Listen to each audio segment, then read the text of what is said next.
like aging is a universal unifier, right? We are all getting older. We also all seek those basic necessities, housing being one of them. And so I think every single legislator we talked with this year indicated that there's been at least a handful of constituents in their district that's raised housing as an issue.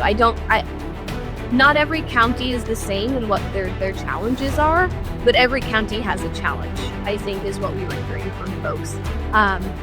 And I think to your point, David, accessory dwelling units, while we certainly come at it from an aging in place perspective, this is also a really unique opportunity for young professionals in towns where maybe I can't afford a full house yet, but I don't really want to be in an apartment. I want it to still feel kind of residential. Accessory dwelling units can offer that solution for folks. Americans are capable of achieving extraordinary things when they have the freedom and opportunity to do so. This is American Potential. Hey everyone, I'm your host David Fromm, and welcome to another episode of the American Potential Podcast. Let's say you've got an aging parent and you want to help take care of them and have them live on your property, but you both still want to have your own space. Maybe you come up with the idea of converting the garage into something livable or something else. But here's the catch. In some states, that's actually not allowed. Even though it's your property, there are laws that can stop you from creating a separate space for them to live in. Seeing how this was a problem in Iowa, a diverse coalition worked together to change it. With housing becoming a growing concern, not just for older adults, but for young families too, this coalition came together to push for a smarter, more practical solution. Today's guest was part of that effort. She works for AARP and has been advocating for what's called ADUs, or accessory dwelling units. I want to welcome to the podcast Paige Yontz, who is Advocacy Manager for AARP in Iowa. Paige, how are you? Thanks for joining us. Good. How are you, David? Great to see you. Great. Well, very excited for this issue because I remember housing issues have become pretty important across the country. I know our company's been working a lot on it. You're working obviously a lot on it. And I remember when housing first kind of presented itself as an issue, I was completely underwhelmed and not at all interested in it. And then I talked to younger people in particular who can't buy homes, and then older people too, as we're going to talk about here. And I was like, wow, this really is an important issue to so many people. I guess it makes sense. Maybe I'm an idiot because everybody has to live somewhere and we all want, affordable places that we can live. But so I'm excited for this topic. And I kind of wanted to start off by maybe you explaining what qualifies as an accessory dwelling unit.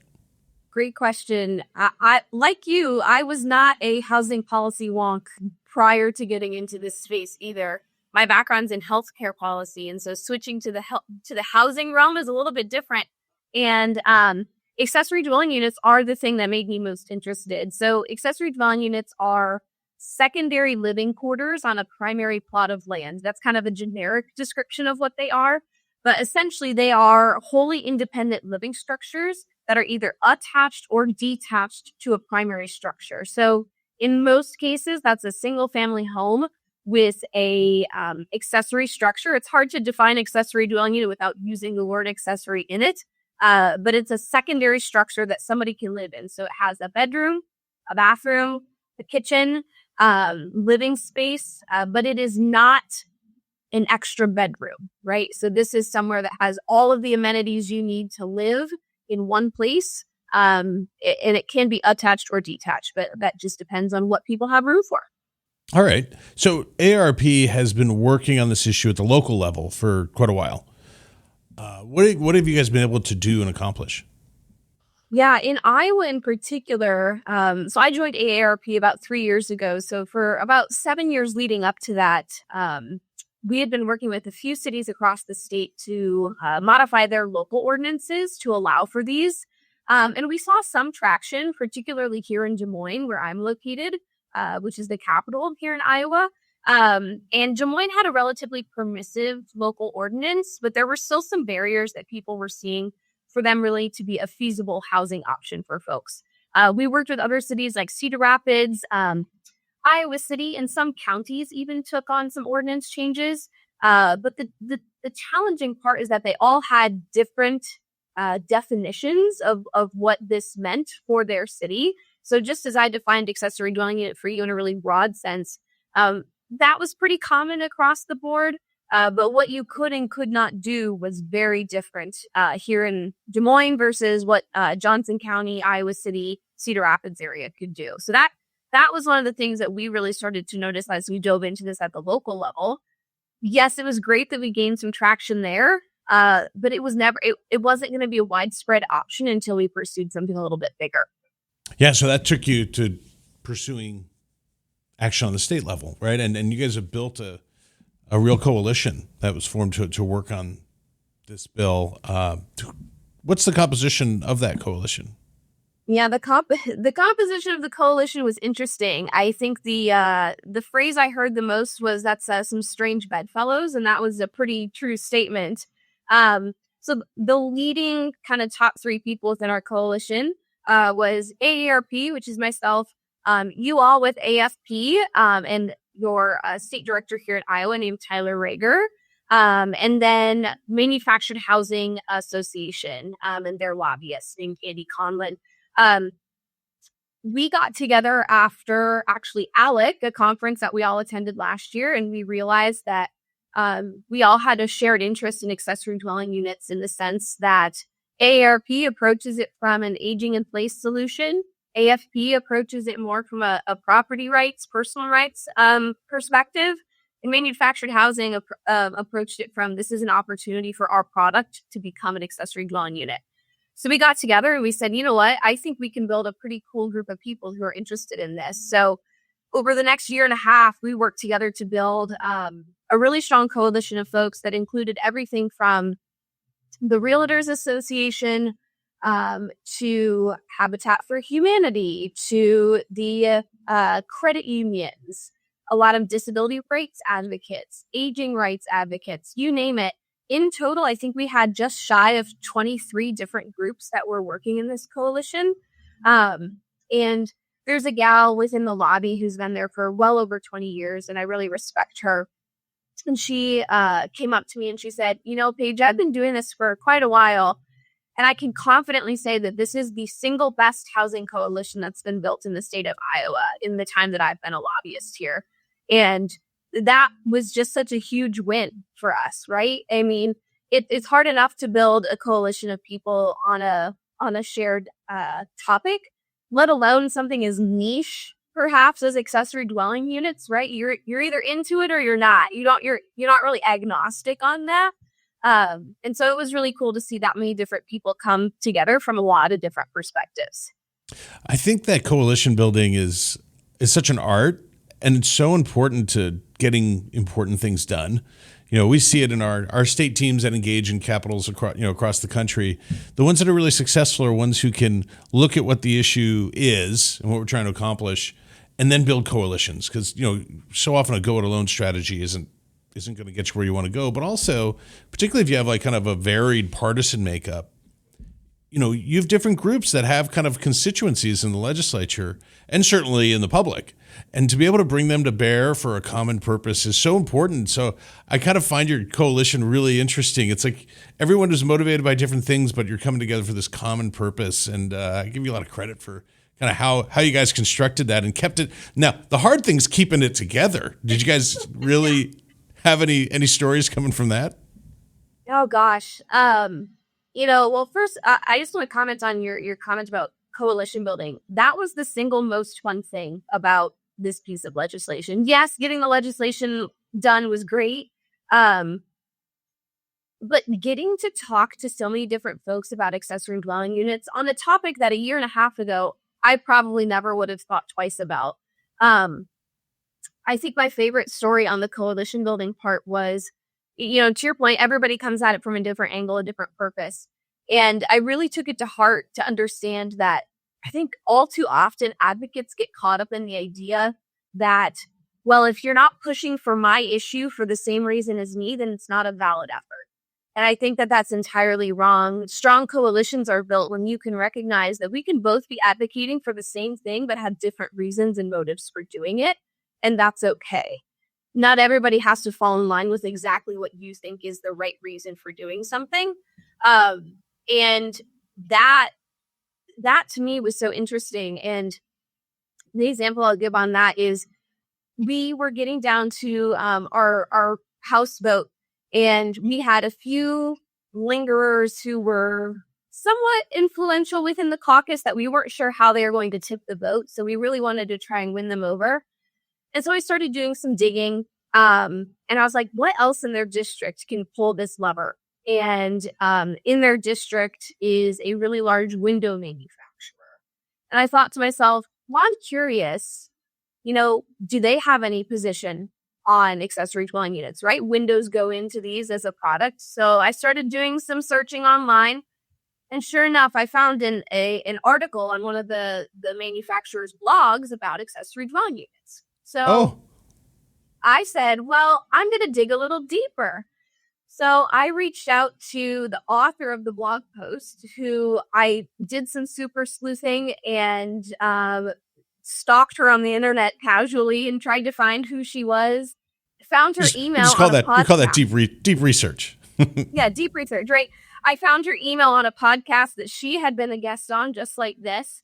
And I emailed her out of the blue. I was like, hi, my name's Paige. I'm working on this legislation. I would love to talk to you about it.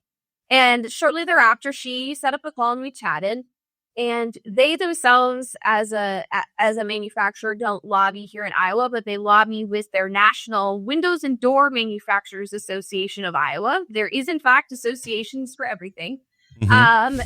And so she reached out and had the national arm of windows and door manufacturers registered a lobby in Iowa in favor of this bill, just because we reached out cold.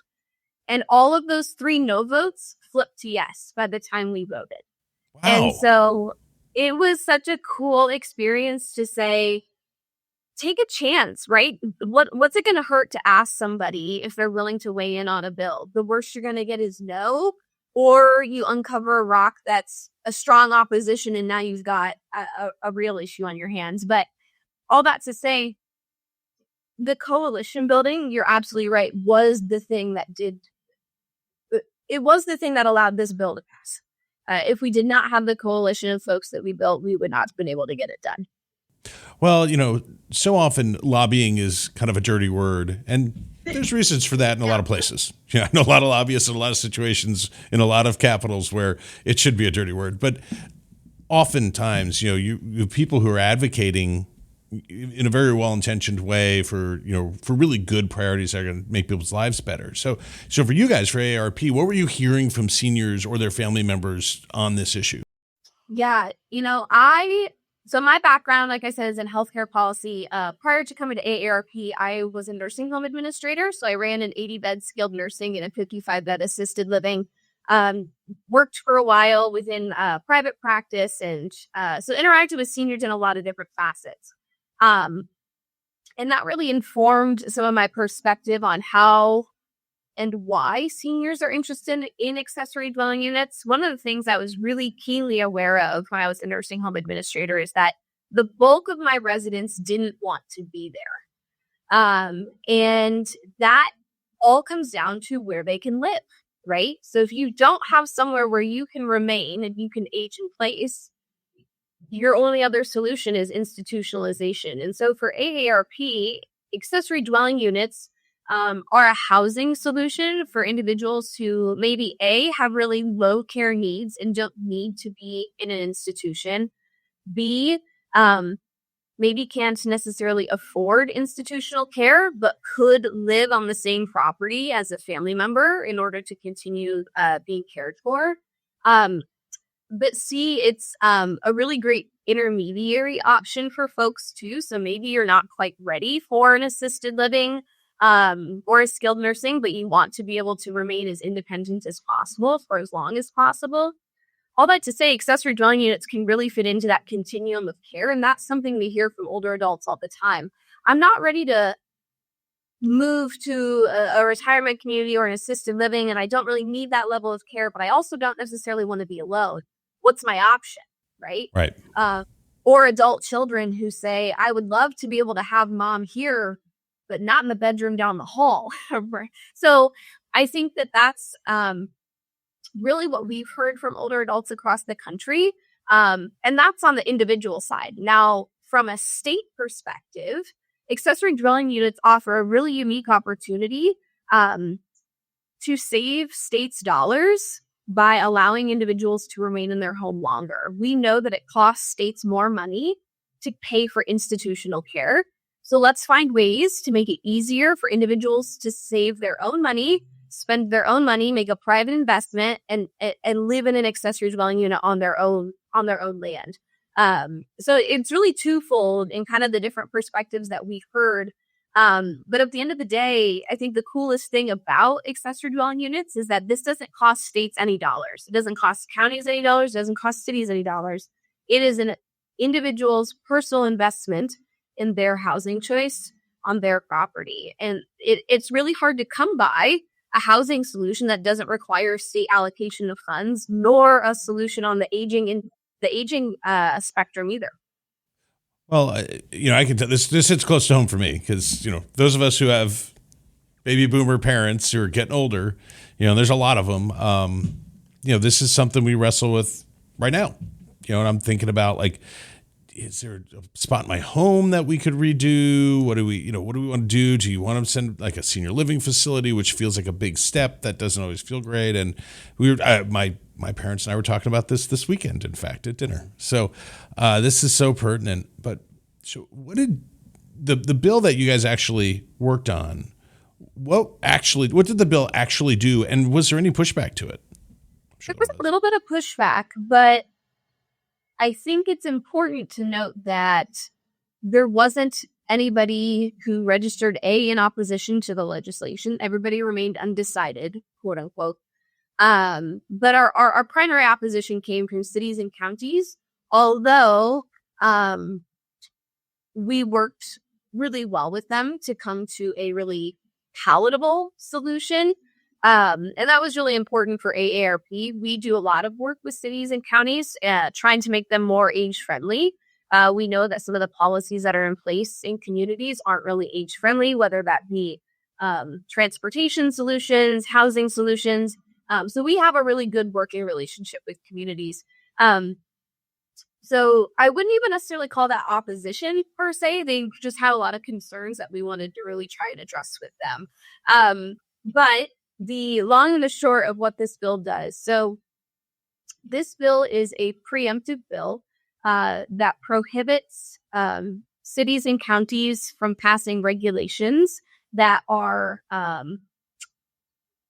limiting towards accessory dwelling units. So it sets forward a bare minimum standard of what all cities and counties must allow when it comes to accessory dwelling units. So it goes through a list of the city/county shall item, and then a city/county shall not list of items.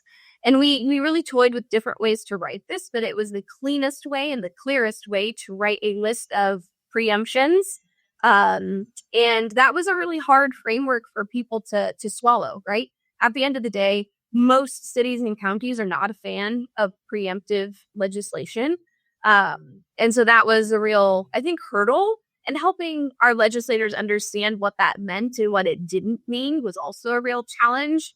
But at the end of the day, it requires all cities and counties to allow at least one accessory dwelling unit on any lot of land where a single family home is permitted.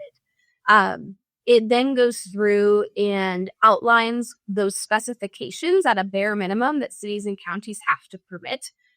So it talks about size, occupancy, parking, aesthetics, and what the actual structure looks like, utilities, street and sidewalk repair, HOAs, building codes, historic preservation, you name it, it addresses at a bare minimum what cities and counties have to allow. So basically, you're restricting municipalities from being too restrictive. That's basically what happened. Correct. Yes. And it's hard because you do have to think about it kind of in a double negative, right? And so that definitely was kind of a tongue twister when you're explaining things to legislators. We're telling you that they can't do this. Well, unfortunately, a lot of municipalities have shown a willingness to be very restrictive and to basically take away people's freedoms. So I kind of appreciate that. Yeah, and I mean, I think that truly AARP's partnership with AFP lended a really strong hand in that. Because we do have such strong working relationships with cities and counties, it was really helpful for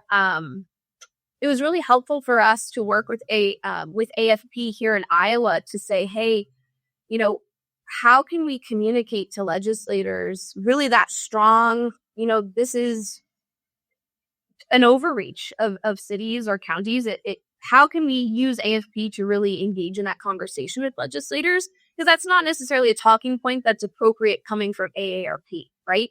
We are coming at this from an aging perspective, but what's the appropriate angle from AFP? And that was something that really resonated well with our legislators here. At the end of the day, a lot of aging policy isn't necessarily a sexy policy. People aren't super jazzed about aging policy most of the time, but property rights can get people excited. So it was all about finding the right angle and the right talking points with different legislators. And Tyler here in Iowa with you all did such a great job of helping bridge that gap where there might be one. But we really did a great job tag teaming those conversations. That's great. It's good to hear that Tyler Rager, our state director in Iowa, is doing something right. So it's nice change of pace. I'm just kidding. He's all that much, though. It'll go to his head. Yeah. It would definitely. No, he's a stud, and that's great to hear, though. So I mean, what's the result of this? Have you heard from any seniors or families that they're planning to build an ADU because of this bill? I hope so. Right. I jokingly told legislators all throughout session that I've promised my parents one, so I had a personal investment in this piece of legislation. Which my parents are far from meeting an accessory dwelling unit, but someday maybe I'll allow them in my backyard. But I think that really there is still kind of an implementation phase happening right now. Sure. This law just went into effect on July 1st. And the way the law is written, cities and counties can either pass their own ordinance that meets the requirements of the law, or they can be deferential to the state code and remain silent on it in their ordinances. And so I think a lot of cities and counties are still deciding how they want to manage that and what that's going to look like. So we have actually been working on a model ordinance that cities and counties could adopt if they wanted to comply. Well, they have to comply with the law, but if they wanted to pass their own version of an ordinance, we've been working with them to figure out how that's best written into local level code. So I think that there is still going to be a transition period. And we really get into a chicken or the egg situation in the sense that a lot of people haven't been asking about accessory dwelling units because they don't know what they are. They didn't know they were an option. And so I think there's an educational component too that we really want to help people understand what these are, what they can be, what they can't be. And help people really see that this is a housing solution, with the caveat that these are still an investment, right? These don't just pop up out of nowhere. You have to invest with your own personal funds to make this a reality. So we are not blind to the fact that this is not a solution for everyone, but for the people who can make it work, we're really glad that they can now. Yeah. Well, I mentioned at the outset that I was surprised how important an issue housing is to so many people. Again, I think it was probably me being an idiot for not seeing that, but it became clear to me. I was in Texas talking to our team down there, and they were going to be working on housing issues, and a different sort than the ADUs. But the interest came at the other end of the age spectrum. It was one of our younger staff members in his 20s, been in the workforce for a few years, but interested in buying a house, lives in Dallas and then was in Austin, obviously two kind of really hot markets. And he wanted to work on the issue. He wanted to be the one who helped drive the issue in the legislative session. And I was like, why does this young guy want to do it? And it was basically like, oh yeah, his friends and himself don't have access to affordable housing. Like they can't buy a home. They can't get into a place that they can call their own and that they want. And there's regulations that are increasing the price all the time and making it less accessible for all kinds of people of any age. And it really kind of helped me focus like, oh, all right, this is an issue that cuts across society, and people at every age and every income level are really kind of dealing with it. So I appreciate seeing the success that you all have on these ADUs and kind of addressing what really is, a growing issue with, the baby boomers getting older and older. So, yeah, I mean, at the end of the day, just like aging is a universal unifier, right? We are all getting older. We also all seek those basic necessities, housing being one of them. And so I think every single legislator we talked with this year indicated that there's been at least a handful of constituents in their district that's raised housing as an issue. Not every county is the same in what their challenges are, but every county has a challenge, I think, is what we were hearing from folks. Mm-hmm. And I think to your point, David, accessory dwelling units, while we certainly come at it from an aging in place perspective, this is also a really unique opportunity for young professionals in towns where maybe I can't afford a full house yet, but I don't really want to be in an apartment. I want it to still feel kind of residential. Accessory dwelling units can offer that solution for folks on a younger age spectrum too. And I always say I used to live in Milwaukee in an apartment, and there were some beautiful homes that had the structure that would be great for an accessory dwelling unit. And what I wouldn't have given to live in one of those kind of accessory structures in a neighborhood as opposed to maybe in an apartment, it just feels different. I purchased a townhome, I think almost a year and a half ago. And my main driver was just because I wanted it to feel different. I got tired of getting in an elevator to go up to my unit, or have to lug your groceries up out of the garage or the parking lot, whatever it may be. I wanted to pull into a garage and just unload my stuff there. And whether that's right or wrong, we all pursue things for how it makes us feel in some way, shape, or form. In addition to the necessity of having that housing that's safe and affordable too, right? I think that's the other challenge to your point, is that it's not getting any cheaper to live here in the U.S. Anywhere, regardless of where you're at. I feel fortunate in Iowa. We do have a relatively low cost of living compared to some states, but that's not necessarily true for everyone here. Very true. Well, Paige, I really appreciate you joining us, and congratulations on a big win here for a win for freedom, we'd say, but also for the aging. And I both of those things. It's exactly right. It's exactly right. I really love the coalition's work you guys did. I think that's really a cool model, and really speaks to kind of the collaboration and the humility that different groups and the leaders of those groups could bring to find common ground and say and understand, like, hey, we're not motivated by the same thing here, but we can all get what we want by achieving this great reform. Yep, it was a really great experience, and it will be probably one of my most memorable pieces of legislation. It was really the first bill that I worked on from start to finish, and it felt pretty cool to be able to say that from a year and a half later, we got this done, which doesn't always happen. A lot of legislation takes a heck of a lot longer than a year and a half. So we felt pretty good about that. And we're going to try and get the band back together, find something else for us to keep working on. So hopefully I'll come back to you with some more things to talk about. Darn right. You keep putting up the wins. We'll keep talking. It'll be my pleasure. All right. Well, thanks, Paige. Great. So, thanks, folks, housing is a big issue because it impacts everyone in one way or another. So some families just want to create a space for their aging parents to live close, while others are trying to find something affordable, giving people more options and a smart step towards solving some of these challenges. It's not the full answer, but it's definitely a step in the right direction. Hey, if you like this episode and would like to stay connected with the podcast, be sure to like and subscribe to our channel, as well as following us on Facebook, Instagram, and YouTube.